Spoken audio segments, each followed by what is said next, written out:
Hello, welcome to my channel. Today I'm going to show you how to make a perfect round with a bear and a cutie chicken.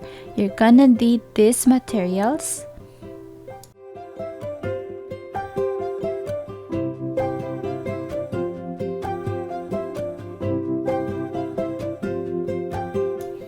Round 1 for the ear of the bear. Do a magic ring, chain 1, and then 8 single crochet inside the ring.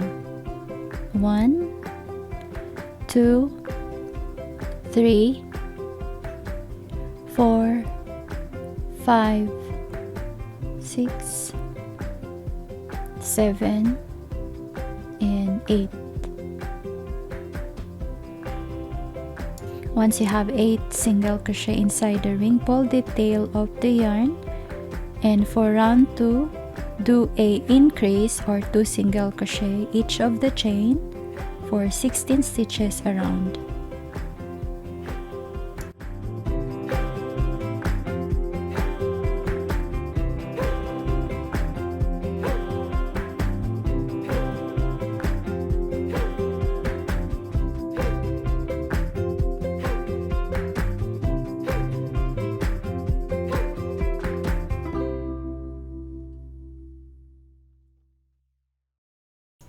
For round 3 and 4, just repeat a single crochet each of the chain or stitches for 16 stitches around.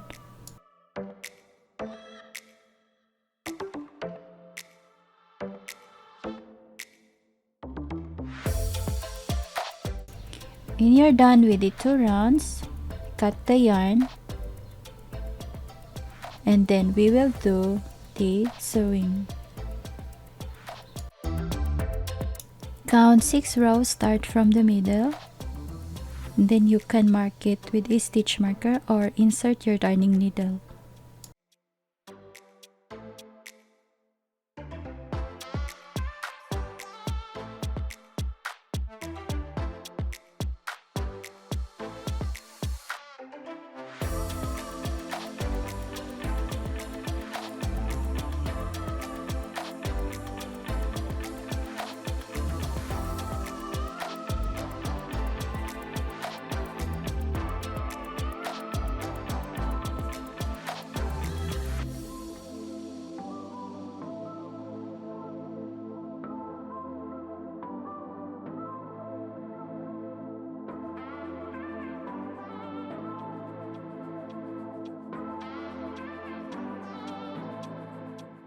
When you're done with the ear, you can now glue the felt on the face of the bear.